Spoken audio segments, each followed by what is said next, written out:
Assalamualaikum warahmatullahi wabarakatuh. My name is Eci Reading from 954, and then today I will reading about the text of Eci. I will never forget the first time I met our new contact from Retrolink, one of our top 5 customers. I had traveled to their office to meet him in person, talk about the story of his story of our companies together and define a shared vision for future cooperation. I wanted to focus on building a good relationship with him, which would be a good foundation for working together. So when we met, I wanted to make a good impression and also show him respect. I greeted him with a handshake and addressed him by his surname.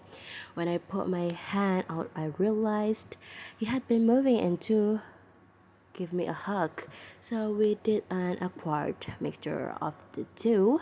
Also, when I greeted him by his surname, he responded politely.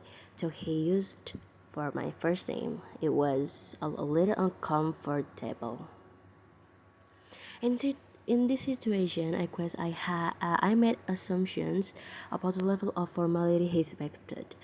Even though he had never met me before, he knew our two companies had been doing business with each other for years, and he wanted to build on that history, being less formal with me from the beginning.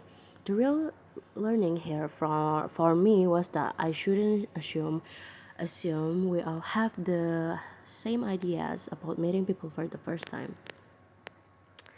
B. I never worked with a virtual team on an international project before. It was quite exciting, though also challenging to work with people from different countries, many of whom I would never actually get to meet in the person. There were a lot of things that were different about working in the same office, and I was quite challenging at the beginning. For example, there were different time zones, different systems, and even different local regulation, which is impacted on what each person was allowed to or able to do for the project.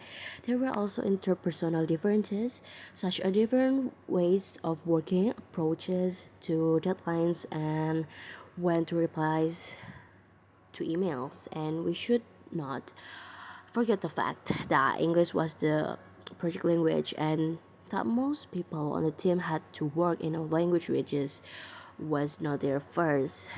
A positive of this was that I mean that everyone, including the native English speakers, had to make the effort to communicate clearly and clarify their own and everyone else's understanding. To help us all get on the same page, we defined the communication norms and the rules the team would follow, as well as the meeting dates and deadlines. We laid this all out in a document called a team or project charter. This was really useful, and in the end, the project was a great success. I'm looking forward to working on my next international project. C. I went through a bit of a rough patch last year at work. I was really committed to too much, and then we lost a team member through restructuring, and I became overloaded. This led to me doing too much overtime and feeling very stressed. My boss was real helpful, and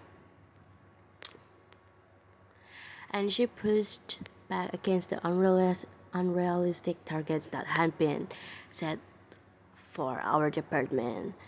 She also introduced me to the SMART approach to goal setting. It's an acronym, SMART. You use it to create goals that are specific, measurable, achievable, relevant, and timely. I use this approach to deal with all of the things that were overloading me. It helped me to prioritize some tasks, to do some later, and to drop some completely.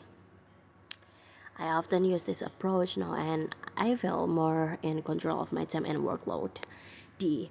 Have you ever missed a flight or had one cancelled? I did. It happened to me last week. My flight home from a business trip was the last on one of the day, and we were told it was going to be delayed. There's always a risk at the end of each day. The ground crew kept extending the delay until eventually they canceled the flight completely.